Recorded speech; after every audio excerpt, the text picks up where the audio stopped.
Who invented toothpaste? The strange 5,000-year journey of something we use every morning. What if I told you that toothpaste is more than 5,000 years old, and the world's first toothpaste was nothing like the mini paste sitting in your bathroom today? No fluoride, no mint, no foam, and definitely no strawberry flavor. Instead, ancient people put a strange mixture of salt, charcoal, crushed shells, and even animal bones into their mouths, hoping it would make their teeth cleaner. So who invented toothpaste? Was it the Egyptians? The Romans? The Chinese? Or was toothpaste invented much more recently? The answer takes us back thousands of years, to a world where people already understood something surprisingly important. Dirty teeth could cause serious problems. Imagine living in ancient Egypt more than 4,000 years ago. There were no dentists, no electric toothbrushes, and no toothpaste aisle at the market. But people still suffered from food stuck between their teeth, bad breath, worn-down teeth, and painful infections. And they didn't simply ignore it. They experimented. One of the earliest known tooth cleaning recipes comes from ancient Egypt. It contained ingredients such as powdered ashes, crushed eggshells, and pumice, mixed together into a rough powder. It probably didn't taste very good, and it certainly wasn't gentle. But it was designed to scrub away dirt and stains from the teeth. Then came another ancient civilization with an entirely different approach. The Greeks and Romans began creating their own tooth powders using ingredients such as salt, charcoal, herbs, and crushed shells. Some Romans even used something that sounds horrifying today, urine. Yes, they believed ammonia in urine could help whiten teeth. And believe it or not, they weren't completely wrong about the chemistry. Ammonia can help break down stains. The problem was, you probably wouldn't want to use the Roman version of mouthwash. But ancient people weren't only concerned about clean teeth. They were obsessed with something else, bad breath. And one of the strangest solutions came from the Roman elite. They chewed aromatic herbs and spices to hide unpleasant smells.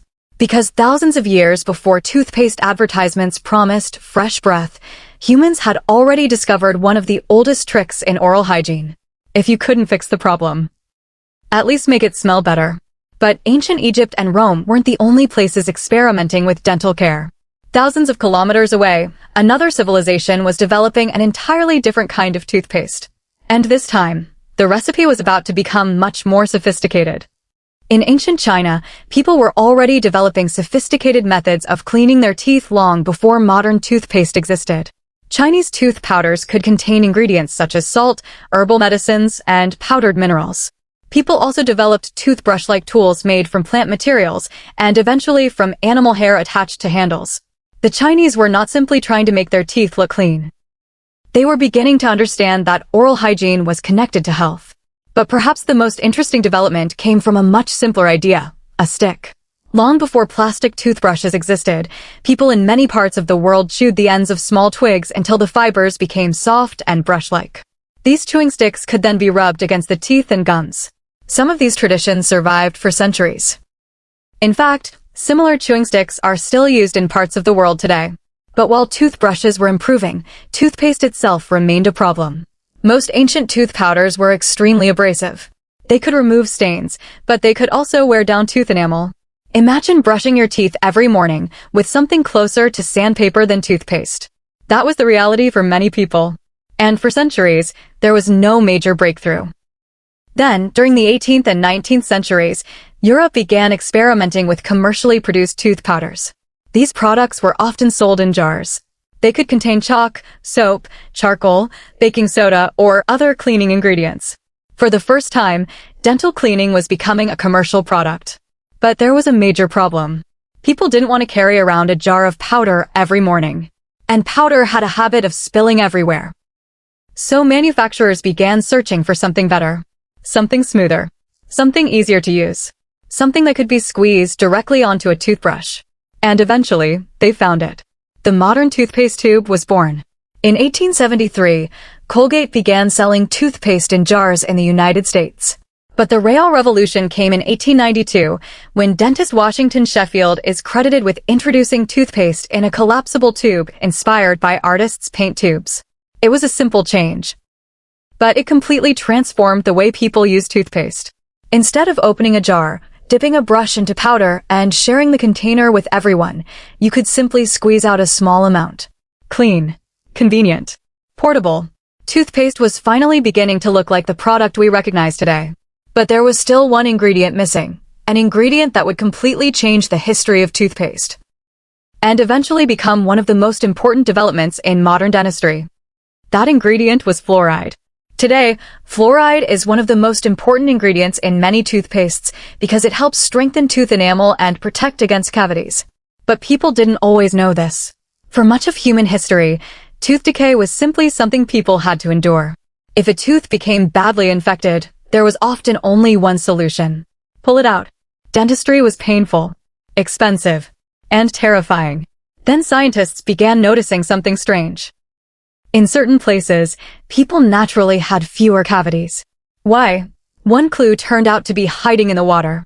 Scientists discovered that naturally occurring fluoride could help protect teeth from decay. But there was a problem. Too much fluoride could cause dental fluorosis. Too little, and people remained vulnerable to cavities. Researchers eventually began investigating whether carefully controlled amounts of fluoride could be added to dental products. By the 20th century, fluoride toothpaste began appearing commercially. And this changed everything. Toothpaste was no longer simply something that made your mouth feel fresh. It could actively help protect your teeth. Then came another transformation: advertising. Toothpaste companies realized that people didn't just want healthy teeth. They wanted white teeth, fresh breath, a beautiful smile, confidence. And suddenly toothpaste wasn't just a health product anymore. It became part of personal appearance. Television commercials showed perfect smiles. Magazines promised brighter teeth. Brands competed over who could make toothpaste fresher, whiter, stronger, or more advanced. And something that had once been a strange mixture of ash and crushed shells had become a multi-billion-dollar global industry. But perhaps the strangest part of the story is how little the basic goal has changed. 5,000 years ago, people wanted to remove dirt from their teeth. Today, we still do exactly the same thing. The ingredients changed. The technology changed. The packaging changed. But the mission remained remarkably simple: keep your teeth clean. And yet, there was still one final question. Who should actually get credit for inventing toothpaste? The Egyptians? The Greeks? The Romans? The Chinese? Or the modern companies that turned it into the product we know today? The answer is more complicated than you might expect. So, who invented toothpaste? The truth is, no single person did. Toothpaste wasn't created in one brilliant moment by one famous inventor. It evolved slowly, across thousands of years. Ancient Egyptians created some of the earliest known tooth cleaning powders. Greeks and Romans experimented with their own formulas. Chinese physicians and craftsmen developed sophisticated tooth powders and cleaning tools. Later, European manufacturers turned tooth powders into commercial products. Inventors like Washington Sheffield helped transform toothpaste into the convenient tube we recognize today. And eventually, scientists discovered how fluoride could dramatically improve its ability to protect teeth. So toothpaste wasn't really invented. It was evolved. Generation after generation, civilization after civilization, people kept asking the same question: how can we keep our teeth healthy? Their answers weren't always pleasant. Some were strange. Some were uncomfortable. Some were downright disgusting. But every experiment brought humanity one step closer to the toothpaste sitting beside your sink today. Think about that the next time you squeeze a little toothpaste onto your toothbrush. That tiny tube represents thousands of years of human experimentation. From ashes and crushed shells, to herbs and charcoal, to tooth powders, to the first collapsible tubes, and finally, to the fluoride toothpaste used by millions of people every morning. The journey took more than 5,000 years. And perhaps that's what makes toothpaste such a fascinating invention. It's not the story of one genius.